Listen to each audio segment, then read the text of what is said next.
What's happening, everybody? Welcome inside a brand new edition of the Tall Can Audio Podcast. I suppose you could call this a bonus edition. When we wrapped up recording on Sunday afternoon, we didn't know that this one would be coming, but the positives of an extra bonus episode are outweighed by the negatives of the guest who's going to be here to do it with us. Chris Hofley's back. What's going on, man? Well, as far as our intros go, that like 4 out of 10. But always a pleasure, I suppose. How's the summer been treating you, man? Great to be here. Oh, the summer's been good. Yeah, the summer's been good. Like it's summer in Ottawa. It's hard to beat. Got away to the East Coast for a week for my cousin's wedding in Nova Scotia. That was lovely. You seem to have people getting married every summer in your life. It's unbelievable. Like I have a lot of cousins that were all pretty tight, which I know is not always the thing with people. Like I know people who don't know their cousins at all. Yep. Our cousins, we have a cousin group chat. Like we're all pretty close. And you're allowed in it.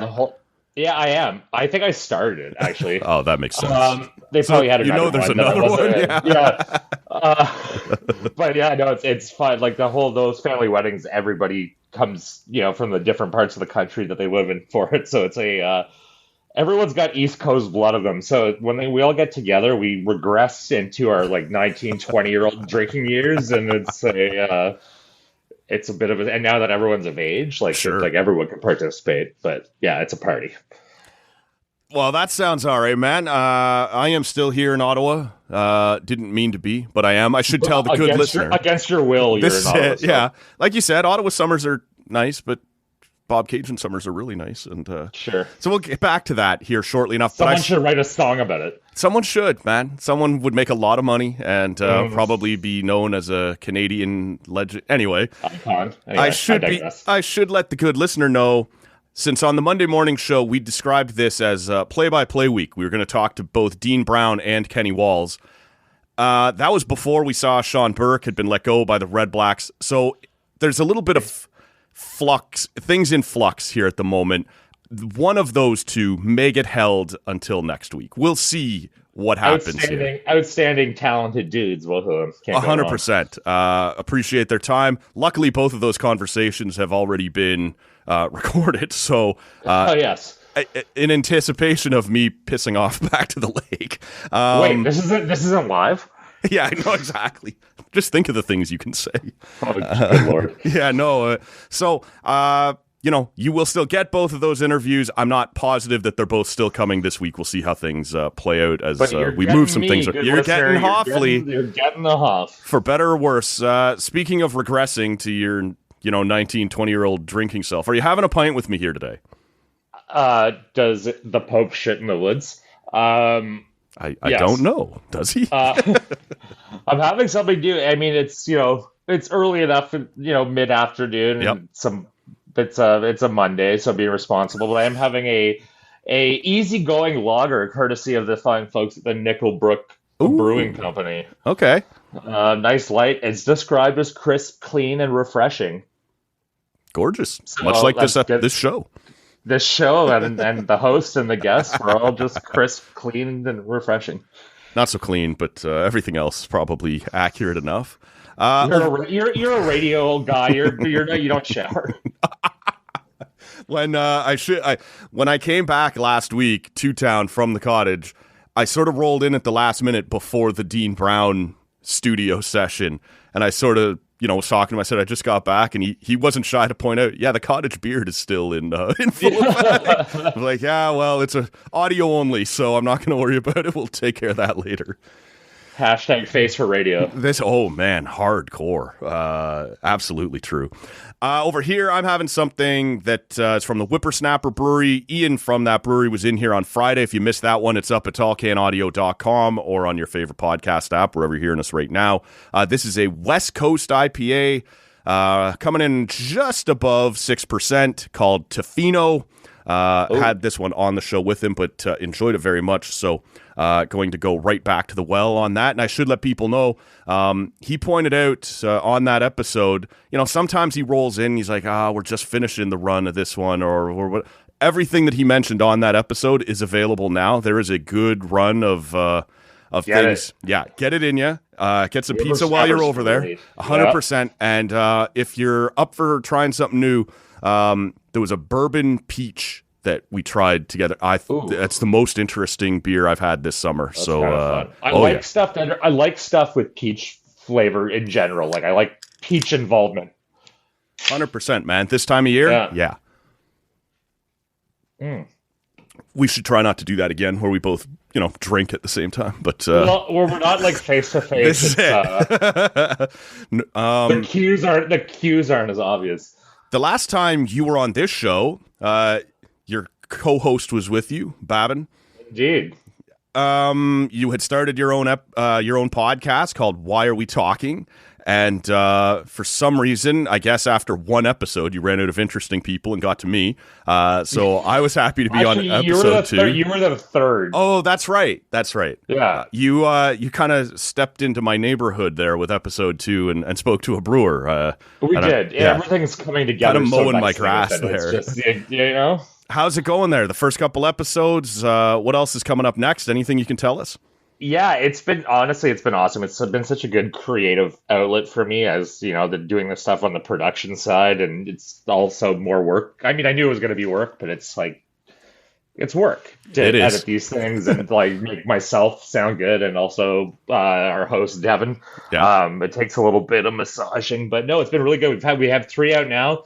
The last one being with your lovely self, and then I can announce it here first. Our next guest coming up in about a week's time is going to be Stephen Bechta, Ottawa restaurateur. He owns the Bechta restaurant on Elgin.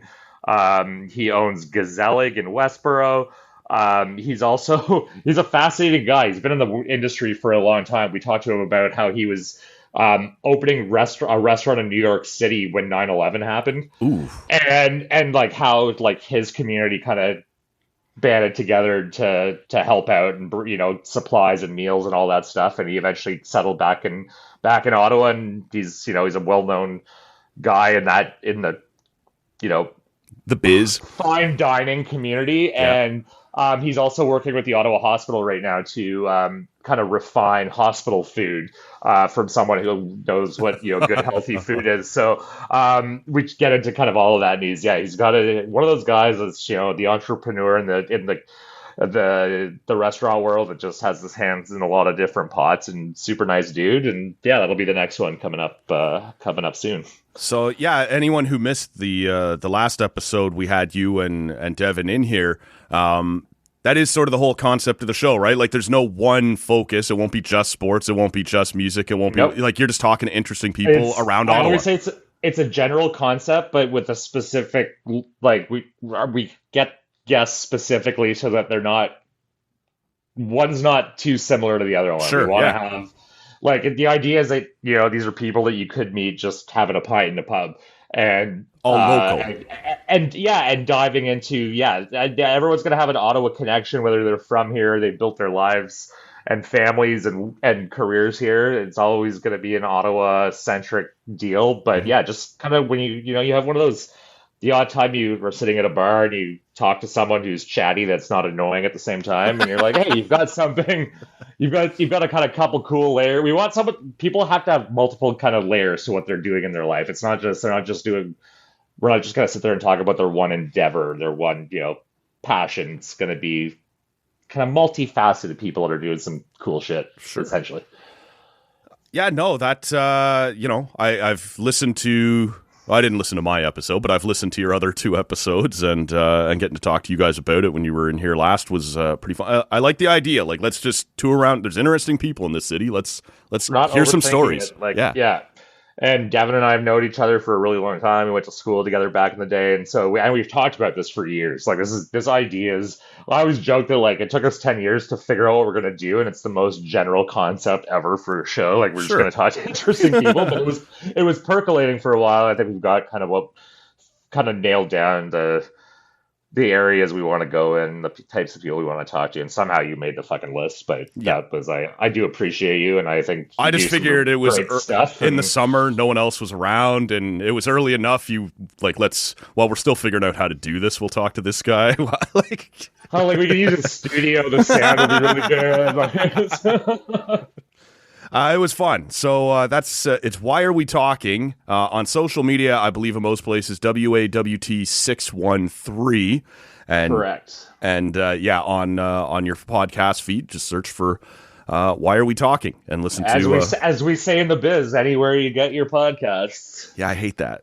I say it too, but I hate it. Like that. This is the fragmented world of podcasting. It's on all the podcasty thingy things. Like just find it. You're smart. Well, this people, is it. really. Like you sit down and you're watching the AFC Championship. Don't forget next weekend the Super Bowl on some channel on your TV. Wherever you get your football. Right. You're like, wow, is that chintzy, right? But such is the world of podcasting.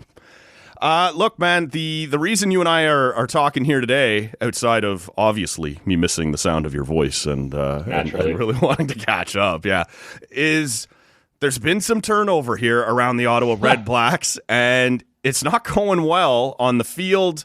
At this point, it sort of feels like now after every loss, they're throwing somebody overboard. So stay tuned for the rest of the season. It's been a week for sure. It's been a long season, but the last week and a bit has been 100%. And so movement. Let me say this first, because I know how this goes. I've met Shawn Burke 2 times. Both times he was very nice to me. Made time for this show. Couldn't have been more of a gentleman. When you have conversations like this, similar to the one we had on Monday morning, where we were talking about the 2 potential options to replace Joe Bowen as Leafs radio guy, and even though I said up front, I've never met either one of these people, I'm just talking about their call, you get people in your replies or DMs or whatever going, oh, you don't know, that's like the nicest guy in the world. I'm not attacking anyone personally here, but this organization right now, the Ottawa REDBLACKS, is a shit show. It's not going well. And so I take no pleasure in seeing Shawn Burke lose his job. I'm not happy that they had to fire a president a week or 2 ago or whenever it was.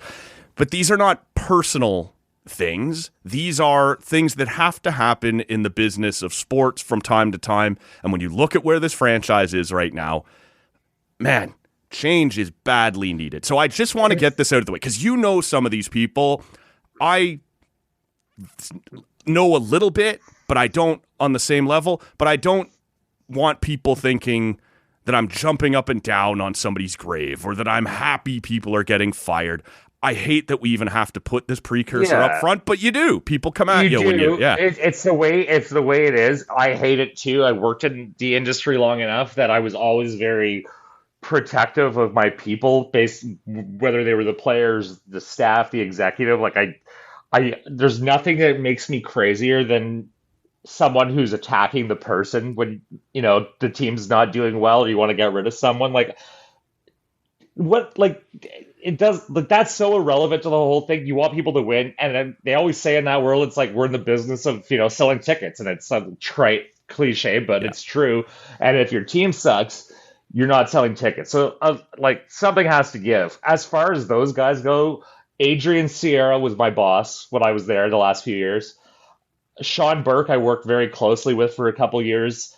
I have tremendous respect for both of those guys as people, as professionals. There's a reason why they're both where they are, and the steps they've climbed in their careers to get to the point where they are. Sure, great dudes. But fuck it. It doesn't. You can't worry about it anymore, and it has nothing to do with them as people. It has to do with you have this winless team at this Like if I say point of the season, and you can't fire the players, as we all know. Yeah, it's really tough to fire ops guys because of the stupid football ops cap, and so it's tough, and you have to find places for changes, and it really needs to be from the ground up in this context.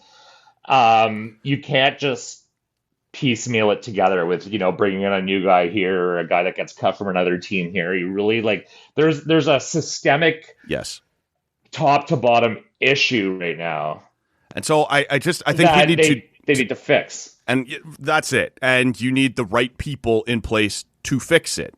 And we've seen enough here lately to know that perhaps this was not the right mix of management. And so I just think it's important to point out that when I say this football team is poorly constructed.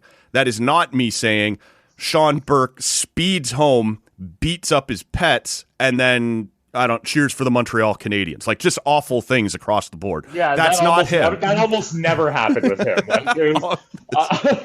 No, I love Berkey. Like, shout out to Berkey, just wonderful dude. 100%. It sucks. It all sucks. Everything about this whole situation is just shit. So, with all that said, that will be the last time I pull a punch on this show. They're not personal, but this is a bad team. This is a poorly built team. Really bad. Bad. Right. And the organization, as you correctly pointed out, needs to change from top to bottom. You had a thread on Twitter the other day, which is a bit of an adventure these days to put extended thoughts. I so rarely do it these days, but this one I was so just fired up after the loss that I had to. So yeah, that was after the last loss, but before the firing of Berkey. In that moment, did you think we would get to the end of the season before they made a move, good or bad, on Shawn Burke, or did you think this was quite possible very soon? I thought, given in my experience with these kinds of things and given where they're at in the season and his position, he's not the GM, he's not the coach. I thought more likely than not they were going to wait until the end of the season to make the move. But that being said, I get why they did it now. Why wait? It gives the fans something to chew on a little bit. Not that it's going to have immediate dividends on the field, yeah. But it really, you can't underscore the importance of an organization, especially one that's in the absolute, toilet at the moment. Mm-hmm. The value of doing these things that are not like, it's not just the publicity factor of it, but it really does show, because those again, you can think all you want about the people that make the calls the shots and make these decisions. Like, they're not just doing it for optics. Like, it's so hard for a guy like Gowdy, Mark Gowdy, the CEO, to get rid of a guy like Shawn Burke and to have the conversation with Adrian about moving, shuffling him into OSEG, the business part, not the football part. Yeah. Like, they're all friends. Like, they're all guys that have worked together and respect each other a lot. Like, those are hard conversations to have, man. And absolutely. They're not just doing it for, because they feel like they just need to have the headline. It's a lot goes into this. And so you're familiar. It doesn't happen as fast as you want it to, but it's a people personal thing. It's not a video game, and we do see this, Hoff, in sports, right? As a PR guy, sometimes, and rarely would you do it if you were hard standing behind what your GM or whatever his title is now that Dinwiddie is the GM. But the term the sacrificial lamb, we are getting buried out here, and we have to throw somebody to the wolves. Mm-hmm. That's a thing in sports. Yeah, 100%. Did you? I'll be honest with you. When I looked at the thing with Adrian, the fact that we're going to take him away from the Red Blacks, but he'll still work for OSEG, felt like, see, we're doing something without actually doing something. Is that an unfair read from somebody who doesn't know the dynamics of the organization as well as you do? I don't think it's unfair. I don't think it's entirely accurate, just in the sense that Adrian worked for the business aspect of OSEG before he was the president of the football team. Mm-hmm. And through the good years, he's been one of the top dogs there for. I barely remember those. the beginning, it's like the beginning days, of OSEG. Like, he's been behind the scenes, and that organization's done a lot of amazing things, especially in those first 3, 4, 5 years. 100%. So he certainly has a value to that organization still. And I don't think it's any secret that Adrian's not, by definition, a football guy. His strengths lie in a whole bunch of places, and that it was clearly not the main one, but it didn't surprise me with him that they didn't just outright let him go, because it's like, he works for the organization. It's not just the Red Blacks, right. And there's the opportunity to keep him in the fold on the broader organizational side. Because it's hard to find someone who knows the place like that does their job that well and has done it for so long, that you can't just I think it was a big move to move him out of the Red Blacks Sure. presidential role, and that 100% had to happen. And by all accounts, he and Mark had a really good chat, and Adrian was the one who kind of, was like, fall on. I think Gary called it falling on his sword, and I get it. That I can see that happening from a guy like him. I know him really well, and like when I was working there, like post game after rough losses or a string of losses, like those guys, I mean, I know because I internalized it and took it so personally that it made me almost fucking batshit crazy at certain times. But they do too. Like it hurts. Like it's, to those guys, it's more than just the numbers too. Like they want to win. No one has fun if you're not winning. So right. It's, it's a lot to take on. And this season, I never went through a season like this. We had some bleak, rough years where changes were made because they had to be made, but not in the context of a winless season that's 10 11 games in, and there's just no sign of anything really changing on a football level right now. So I feel for all those guys, the guys that are still there, the guys that have left recently. It's so hard to do well in pro sports, but it's been too long without real success with that team, and this year has just gone off the rails so badly that there's not really a text or a manual for it, and they're doing the best they can, and hopefully it well, this is it. Like, because they are partners across the organization and they still value him in that role, I certainly understand. And this is going to be sort of the dynamic here today, is me from the perspective of the fucking pissed off fan, and hopefully you with a little more perspective, but also not an uninterested party as far as rooting for the team, right? I think I obviously have a unique perspective, but I'm also a pissed off fan. Right. It kills me. Like, I haven't worked there in a couple years, but like I love that team. I loved working for that team, and it hurts me in like a visceral way to see where they're at right now. And I hate being stressed and amped out about sports because, like, fucking the grand scheme of how shitty the world is right now, like, it should not matter as much as it does. But this is supposed to be the escape. Like, can I get some joy here? Right? Yeah, exactly. Yeah. No, Matt, you're going to watch the Leafs and you're going to watch the Red Blacks and you're going to watch the Jays have a brutal summer. I just get acupuncture in my eyeballs at this point. Like, it's just this is it, man. It's hard. So one of the other things from that fan dynamic that I saw a lot of was to replace Adrian, bring back Jeff Hunt. Is that pie in the sky fan bullshit, or is that a reasonable thing? Yeah. Not a chance in hell. Okay. From my perspective on it, and I know. It just, he moved on. He's not a partner in the ownership anymore. No. Yeah. In my, just my opinion, I don't think there's any chance that. I don't think it was super acrimonious, but like they're not going to. They don't want to work together again. No, and I don't think he does. I'm not sure why Donnie Brennan kind of went down that route for that whole thing, because I think knowing Jeff Hunt, I think probably a lot of that was kind of tongue in cheek too, like from him, because he's kind of like that, like him saying like, I'll work for free, but give me $1 million if we win the Grey Cup in 3 years. Like, he's not saying that with a full straight face. And he's got his whole thing, and he does, he has other work, and I'm pretty sure he doesn't need the money or the stress. No, I wouldn't think so. But no, and I don't think he's the guy. I'm not sure. I don't know who the guy is, but I think you have to seriously look at bringing a guy like Henry Burris back into the fold from a, whatever you want to call Feels it. Like PR, man. Not a GM or a coach necessarily, but like a guy like the kind of the head of football ops or something like that, where what I find so much watching this team, and from what I've heard from people that are still there, is just that the vibe isn't right, and the locker room chemistry isn't. Like, I was there for some amazing years where guys never wanted to leave the locker room, and they'd play games there, and they'd goof around and go out for lunch. And like, I've had a few people tell me this locker room is bad as well. Yeah, and like coaches would tell guys to like leave the friggin' facility because they needed to like rest up and not be there all the time. But guys loved it there, and like we all did, and it was just a and you can see it even as an outsider that there's something lacking there, and whatever the overall kind of emotion is, that's not gelling and is not, for whatever reason, is not the right makeup. A guy like Burris, he was there, like he was a major part of creating what worked so well in that first few years in Ottawa.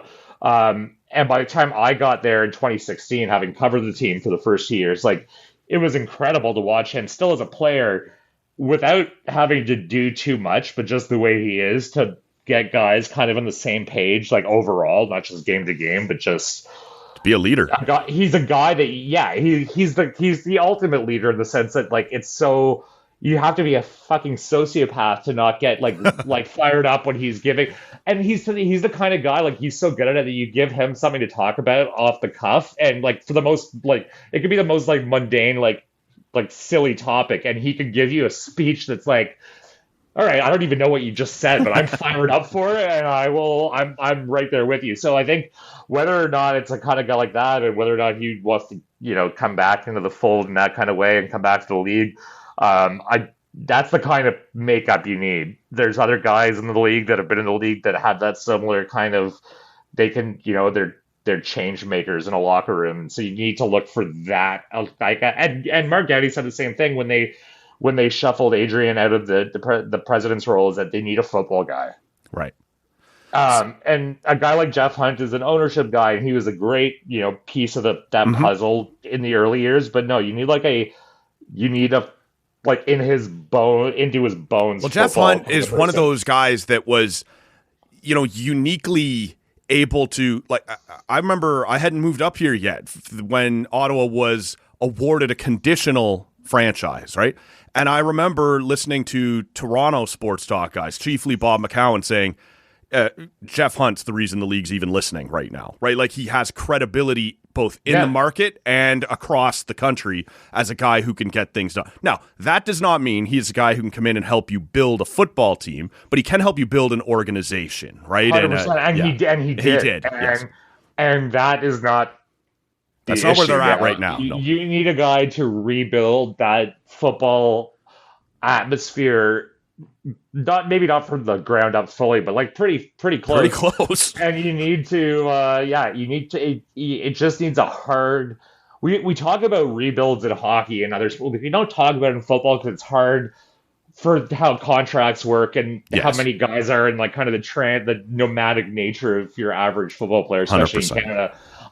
But it is, they need that. And I thought they were on their way there in the last offseason. Like, I like the changes on paper, like getting rid of some of the guys that had been there for a long time that were, maybe fan favorites, but not kind of what a guy like Dinwiddie and Burke at the time thought fit into the mold, or you just needed some fresh faces, and I was all into that.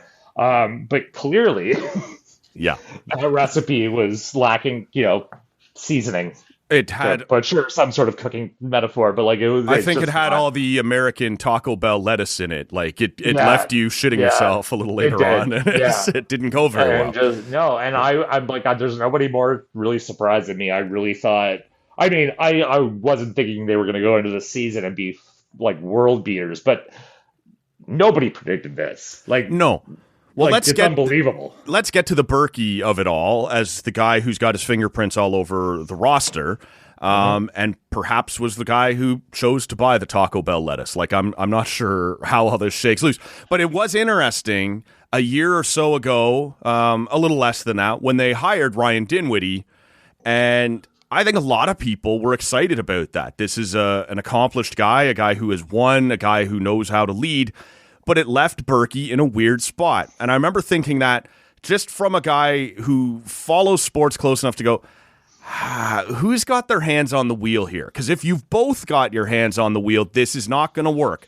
And I don't know if that's exactly what happened, but it felt at times a little like what happened. Like I remember when they brought in Coach Fields, it was like, that Dinwiddie fired that guy after winning a championship. Like, that's an odd decision. Geno Lewis never felt like a fit here and didn't really feel like a Dinwiddie guy. Like, I think that was a Burke move, and he kind of moped and cried up and down the sidelines till he got out of here. Like, there was some weird things happening there.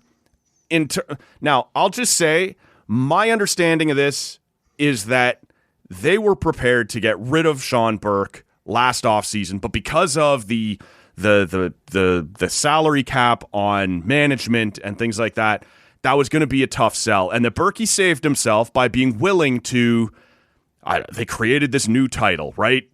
Dinwiddie's going to be the GM and the coach and the OC, and I don't know if what was it, Burke's title, vice president or football, yeah, something like that. Yeah. And it just, to me, from the very beginning, felt like, you know what it reminded me of, man, and it's totally, a different sport. When the Leafs got new management like 1,000 years ago, and they said to Pat Quinn, who at the time was coach and GM, you can't be both anymore. This sport has grown too much. Do you want to stay coach, or would you like to stay GM? Because you're giving up one title. And he said, I'd like to stay coach. And I immediately slapped myself, the face palm emoji, and went, so you're going to take the one where you don't control when you get fired. Like you're not going to be the management one. You're going to take the one where the new GM comes in and goes, I don't like this guy. The new GM who almost always fires the coach. Like, come on, Pat. Right? Like, I don't like it is. Yeah. It's not the same, but it's a little like, what are we doing here? Yeah. I wasn't there at that point, but I think you're probably right. Logically, I think that was probably the case. Because that position never existed before. Dinwiddie wasn't going to come here unless he had the GM hat too. Yep. I personally think it should be illegal in any sport to have someone wearing multiple hats in those roles. Especially got 3. Like he's the and I said that when I posted the other day in my thread. Like I never like it. It's too much work. And Dinwiddie this season as a new GM, but also as the head coach at OC, like he just looks fried. Like they're all such intense jobs. And he's weaving all over the place, man. After some losses, he's taking the blame, saying, as a whatever. On other losses, he's burying guys. Like, if you make a play like that again, you won't be here, right? On the missed tackle there on the, like, little thing, like, what kind of coach are you right now? And it just feels like he's kind of grasping at straws, and it probably is because he's got too many hats on right now. Like, I think so, and I think it's tough to know as a player, too, if the goalposts are changing, so to speak. All the time. Like, are you going to bury me or are you going to protect me, right? Like, as a coach, And I was there when we had, a GM, a head coach, and an OC who are all 3 different people. Mm-hmm. And they were still so busy. Like, they're all full-time jobs plus if you're doing one of them. So to do it for someone to have all 3 of the arguably the most important jobs on the team is absolutely bonkers to me. I don't get it. I don't know why. Yeah, they really wanted Dinwiddie in there, and that wasn't going to happen without the extra stuff. And then you figure out how to what that does to Berkey is now. Yeah, that's a weird dynamic. You don't know what the split is on those kind of reports to who. And it just that never had was never a recipe for success, and it hasn't been historically, other than a few like notable examples in most sports where you can do both. You never see it in hockey. Not anymore. Not in the modern. Now that we understand how big these jobs are, never. No, not in a million years. And football as a GM, you're dealing with like 5 times the number of players. Well, you essentially are running 3 teams, right? You have the special teams, you got the defense and the offense. Whereas hockey, it's like, well, some of our PK guys are also PP guys, and like, there's a lot of crossover. We can see you all like at equipment. There's only 20 of you. Like you go into training camp in the CFL, and you got there's 100+ guys there, and that you brought in for.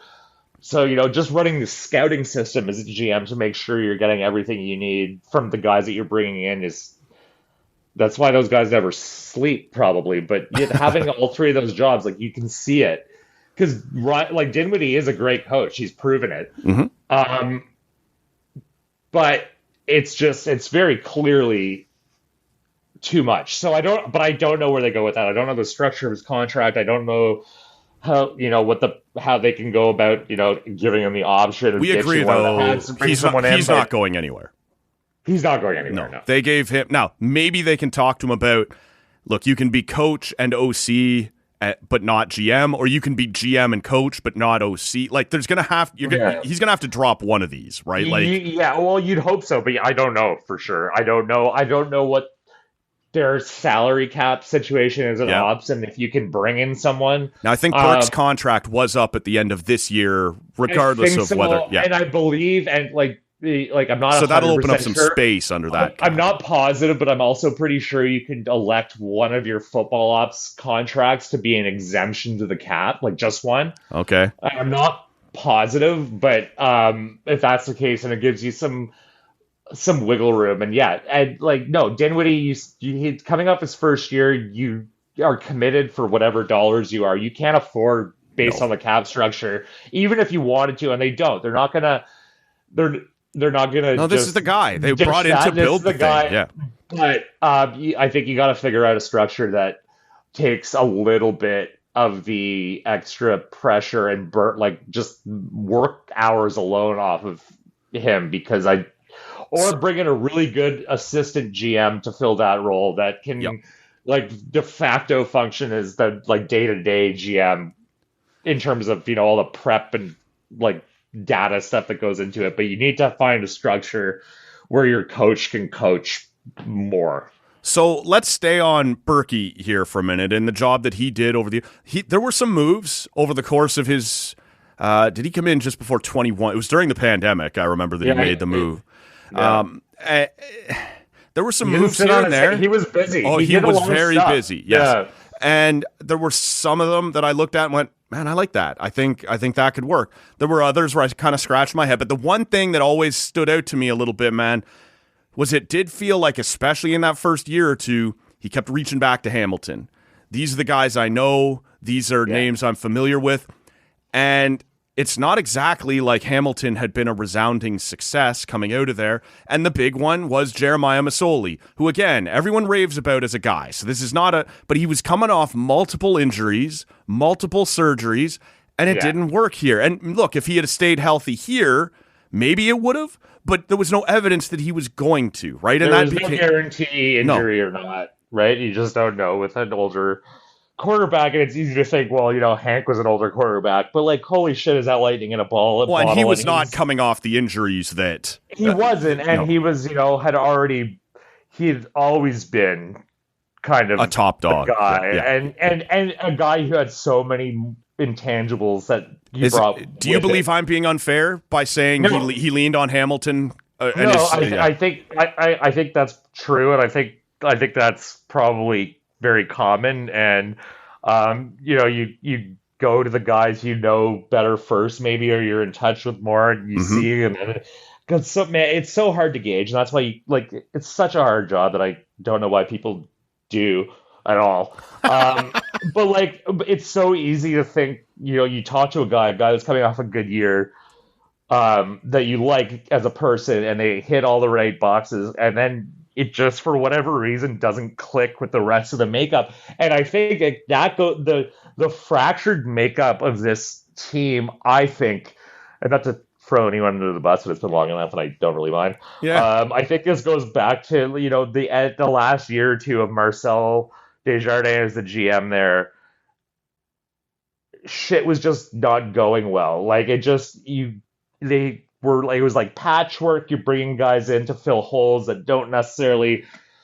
Well, they made their choice between the head coach and GM, and it wasn't the right choice. Turns out they probably should have let them both walk at the same time, just starting fresh. Yeah, arguably, but I think there have been so much tension paid to the construction of the room and the vibe of the locker room overall for the first few years, and it got to at the end of Marcel's tenure, it wasn't that.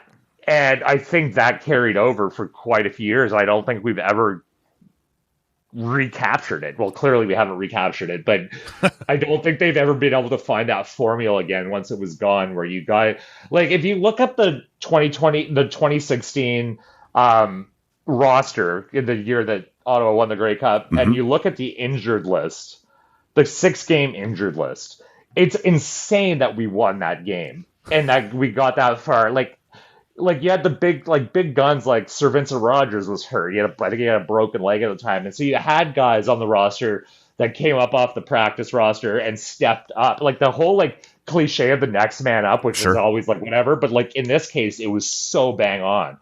And every guy that was, unknown, whoever the hell, into a position, they were coached in a way that those guys were inserted into the starting lineup at the last minute and completely balled out and kept that thing rolling. And like, it was a grind of a season. It was still a 500 team, but they got through the playoffs with guys like the secondary and, tertiary guys stepping up, because everyone had bought into whatever like the specific nature of that system was.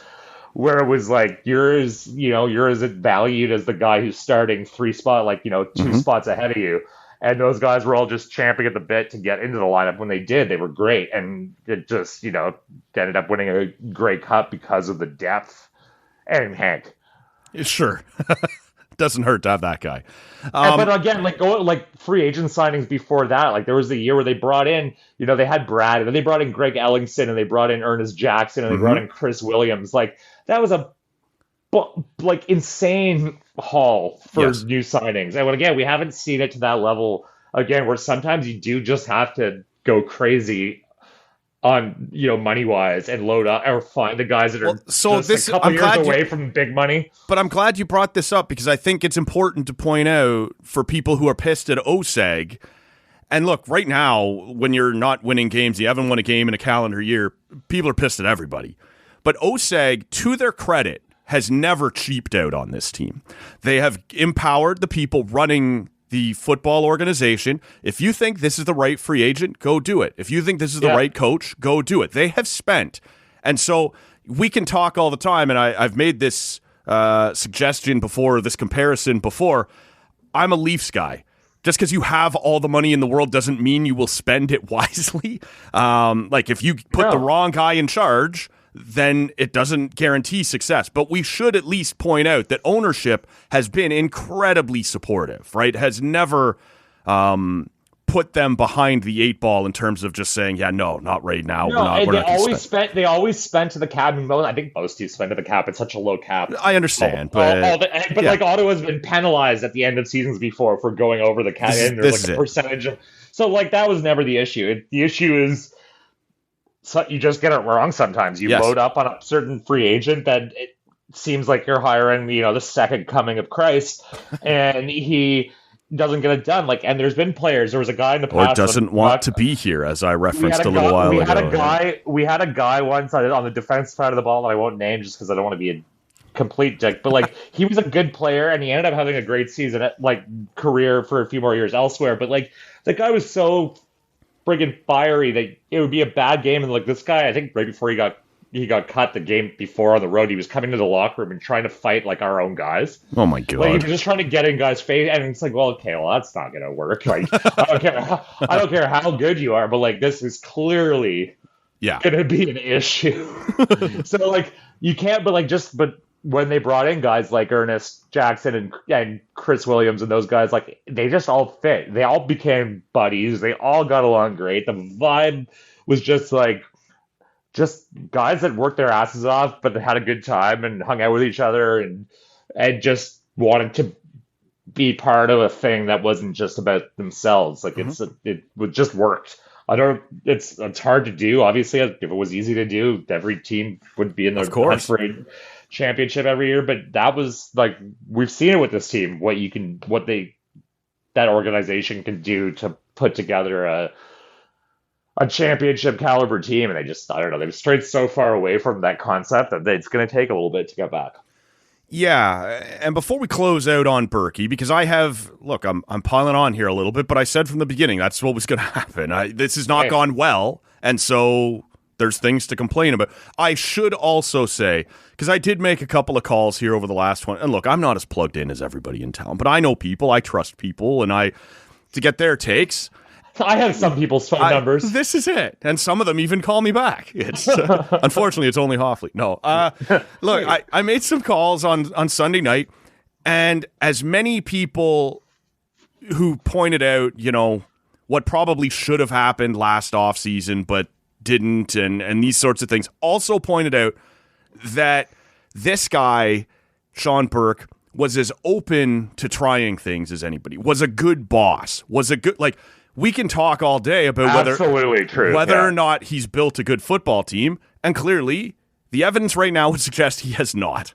But people liked working for him. He was a tremendous guy to work for, especially that's always the case. Can I just point directly to behind the R?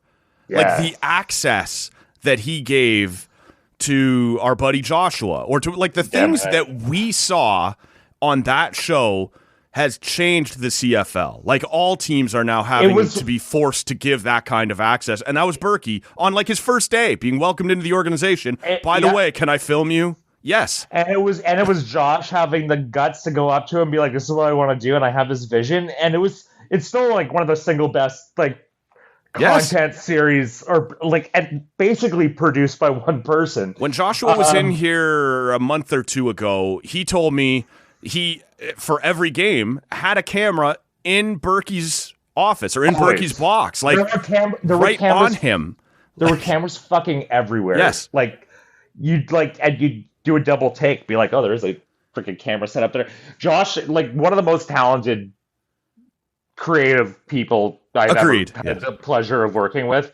But again, a guy that like we had like, you know, we would walk by each other just in the tough years, and just like we both took it so personally and hard that we're just like, what's it gonna take? And it made us, but it was tough, but he's so good at what he does that I knew he wasn't going to stay there forever. So I was like, you're not going to be able to. No, 100%. But the one thing that Joshua told me, because he was in a couple times to talk about that series, and I remember him telling me that at the time, and maybe it's different now as sports have evolved, but Berkey would call him and say, at 9:00 tomorrow, I'm calling a free agent. You should probably bring a camera in and film that call. He goes, it's one thing to be open to things. It's another to be calling me and saying, here's a moment you shouldn't miss. And the only thing that Berkey ever shut him out on, he said, and I totally was cutting people. He said, I don't really want a camera there when I have to have a tough conversation with it. And that's totally reasonable to me. No, but in terms of trades and free agent signings and big moments, whatever else. Open. Yes. And so open book. And so this is it. I wanted to close on that part of it because I think, you know, I'm being hard on the guy in terms of the job he did building a team. Berkey started his career in, you know, PR and marketing and communication. He gets it. He got it from the get-go, and he was a dream to work with that way. As for my job, for Josh's job, for our other pal, Brandon Mack, he was someone that you could go to and like pop into his office whenever and just like bat something around, or just like pop in and say what's up, and he'd give you kind of the news of the day without there was no ego, and there was no like higher, like he was the boss, but he didn't walk around. If he's going to come do this show like he did, there's obviously no ego. Yeah. Like, if you're giving us the time of day. He's just a great guy, and he understood the value of doing those kinds of things, because and you never had to push him. Like if he couldn't do it, it's because he had a scheduling conflict he couldn't get out of. But he was down for literally whatever, and I so wish it had worked better for him in terms of the on-field success, because he really is just a great guy, and from having him as a boss to have like people, just his presence was so good that the only thing really missing was, you know, wins, and that unfortunately is going to item number one on the checklist. Yeah, right? Like so it sucks, but yeah, awesome guy. He'll do many more great things, and I know from what I've heard from people there that he just, you know, he was an absolute pro about it and how it ended. So not surprising, but just so help me look ahead here. And they did announce here on Monday that they have brought in Jim Popp as a consultant here. And one of the conversations I had Sunday night on the phone, I joked to somebody. I said, well, you know, they'll bring in Jim Popp and it'll be, you know, wow, look at all the success he's had in the past. And sure enough, I was half joking. Look, he has had a tremendous CFL career. Unreal, yeah. But it didn't end well in Toronto when he took that job after the Montreal run, which was unquestionably one of the best runs in CFL history for how good the Alouettes were for so long. He deserves a tremendous amount of credit for that. But when he moved to Toronto from 2017 to 2019, that did not end well. But they did get a championship in the first year. And now he's been in the UFL. And I've seen people trying to spin it, perhaps reasonably enough, that will at least give the Red Blacks some insight into who might be a good fit down. And yet, 100%. But all it says to me, I got to be real with you, man, is who's a name that people recognize that is kind of, you know, going to have some credibility, and he can come in. And that's not to say I think he has no value or anything like that. I think he can come in and help you steady the ship. But it does, again, feel a little bit of a PR move, and trying to spin it as having knowledge of the UFL, again, I think has some value, but isn't the chief thing that's going to help you get out right now. You're right on all those counts. What I'll say is that I think some people are kind of missing the some of the reading between the lines, or sometimes directly written in their announcement. Like, he's not going to be like a full-time. No, this is a consultant, like permanent guy. Like, he's there through the end of this season. As an advisor, I think it's a great play. He does have the name recognition. Yep. He does have a reputation as a player's guy who knows, can spot talent. And I think probably his bigger thing is good, like knowing, or at least advising the group on how to make different personalities and player types blend to get meshed together well in the room, which again is kind of their problem. So I don't think they're expecting him to go out there and be like, this UFL guy, this guy, they're going to be the next stars. I think it's going to be more like, how do you construct a roster? Maybe I'm being unreasonable, Hoff, but I would be surprised if he knows who the backup quarterback is in Edmonton right now. Or he probably does now. Well, now maybe, but like just in a sense of what he's been focused on, and now what you need him to be focused on. You'd be surprised, man. Like these lifer, like, or longtime CFL guys or football guys or sports guys. They keep track. All right. And I think, again, it's going to be, I think for him, they're probably overstating like the actual individual player stuff. I think for him, it's just going to be, he's going to be an asset to bounce stuff off of in terms of how to construct the team as a whole, that like the personalities of the players, or the type of player in a certain position, like without necessarily the specific guy, but like, here's your blueprint template of how. Well, the thing that would concern me there is I went and looked back on his history in Toronto, and they won that championship in Toronto in 2017, actually here in Ottawa at Grey Cup 105. But when things started to go off the rails in the next 2 years, he kept reaching back to Montreal. And to me, that's like, well, we just had a guy that did that, right? Like, I need you to have Now, I'm with you. He will not be making singular, like, he will not be solely responsible for making acquisitions here, a name that he maybe had in Toronto in 2018 or something like that. It's a stopgap in between them hiring a permanent, like football president type guy in the interim, because they're not going to rush that. But you need a senior voice that's been just. You can't really overstate like the importance of just being around in the roles that a guy like Jim Popp's had, and just for a Gowdy to bat shit off of, maybe to, I don't know, help deal with whatever you're going to do with Dinwiddie in terms of what roles he has. Yes. But an advisor is not calling the shots, but it's just. I assume Mark Trestman will be here any day now. Holy Christ, eh? Like, it's another resource, and I think, again, the REDBLACKS, at least now, which they haven't done enough, in my opinion, are like they're throwing a few more things at the wall to see different options of what might work, and not putting all their eggs in one basket right off the bat. No, I think that's right. Let's close out here in just a general sense as fans. I'll be real with you. I haven't spent a dime on the REDBLACKS this year. I've been offered tickets to one game. I'll be fair. I was at the Cottage. I could have come back. I said no, thank you. I normally at some point will at least buy a hat or a hoodie or something, and I just haven't in a while now. It's hard to ask people to invest money in this right now. Have you bought tickets this season? No, but I don't think I've ever bought tickets. Well, fair enough.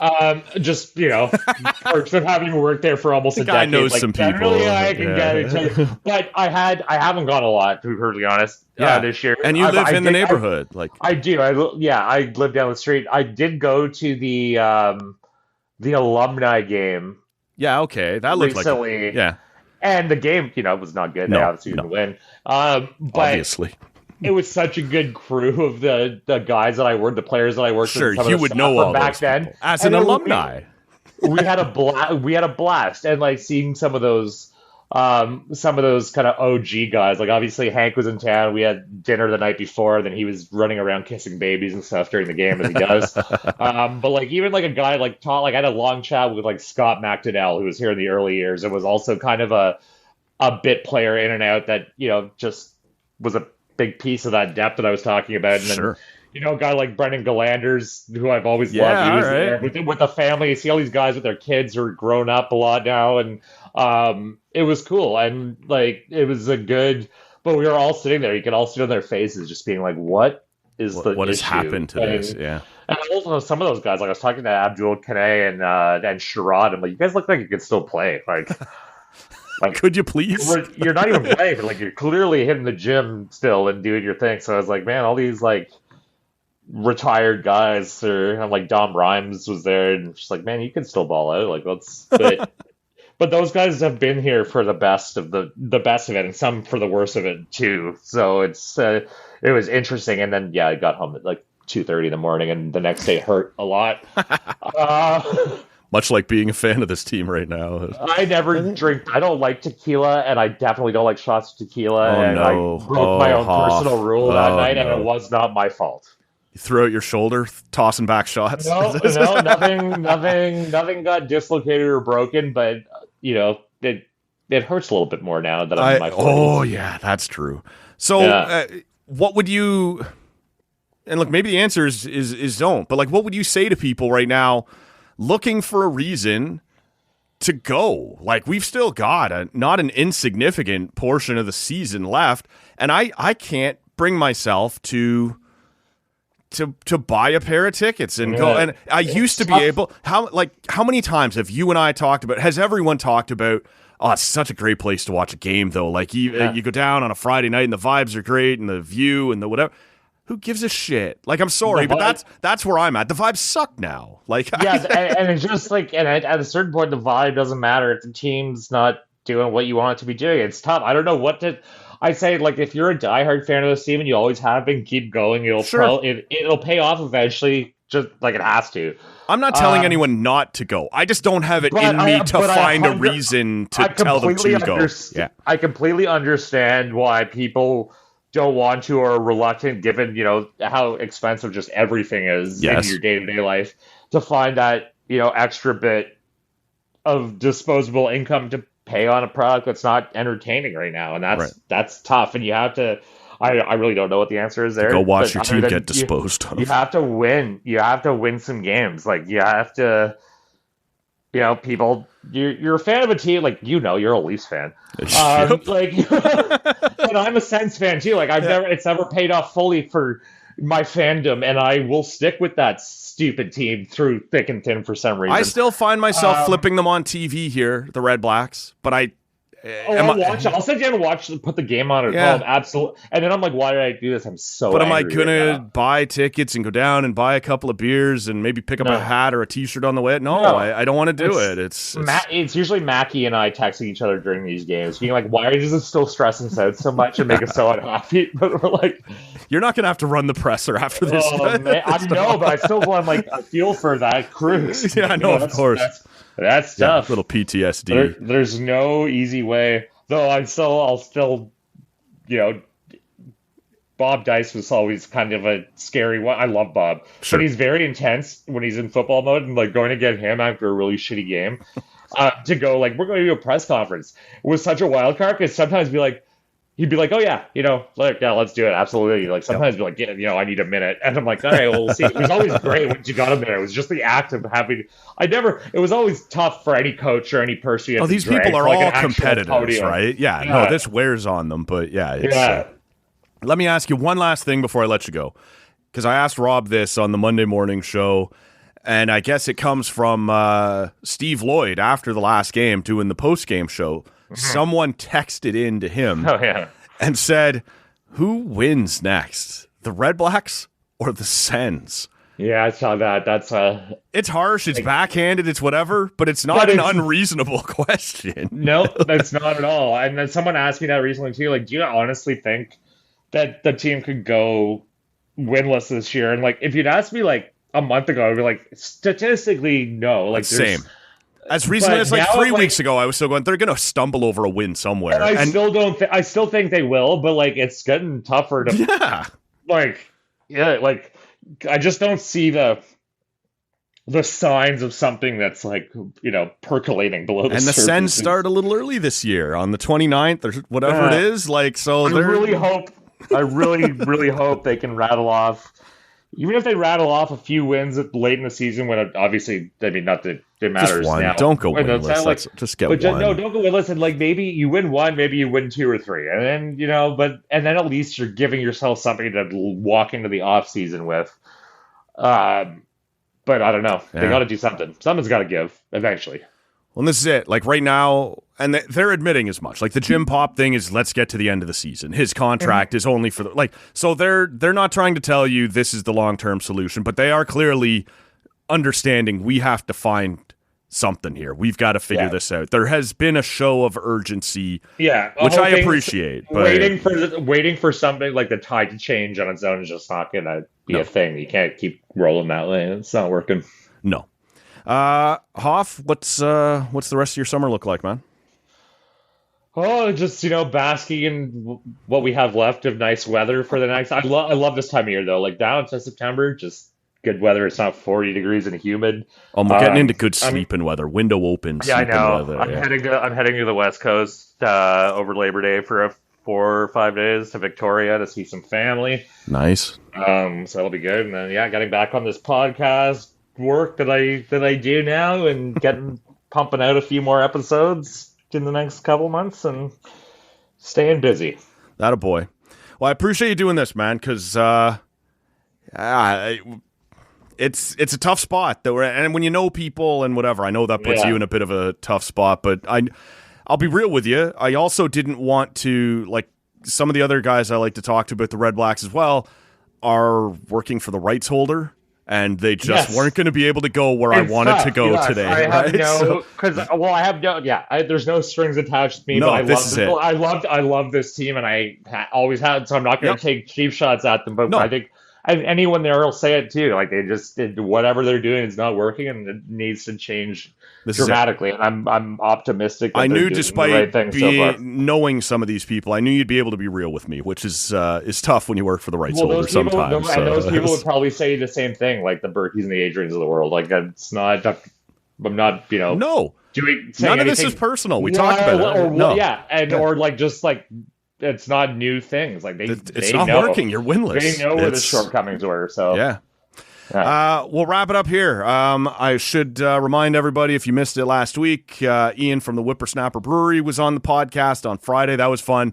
If you want to listen to a little more hip talk, because we've been all doing that, Rob Johnston from a bit of a Toronto rock radio legend himself was on the podcast last week. That was fun. Coming up, you're going to hear from Dean Brown. You're going to hear from Kenny Walls. I haven't exactly laid down the schedule on that, as I said. Some of that will depend on when I get my ass back to the cottage. I believe in you. Focus, Matt. But so we'll get to Kenny Walls and Dean Brown as well here when I do get back up there. Steve Bunda and I next week will do another cottage to cottage podcast. Bunda's a good dude. Great fella. Lots still coming up as we come to the close of the summer, and then we'll get back into to the real world. The NFL will start up, hockey will start up, baseball playoff drives. It's the good stuff, or at least the easier times to produce a sports podcast come after Labor Day. So. The ammo that you need, absolutely. This is it. So we'll wrap it up here. Thanks, Hoff. I appreciate it, man. Man, always a pleasure, dude. Good talking. Good to have the rest of you here. Thanks for listening. We're on social media at Tall Can Audio. Hoff's new podcast, Why Are We Talking, is on social media, WAWT613. And just search Why Are We Talking on your podcast app. For Hoff, my name is Matt. We'll see you on the next one.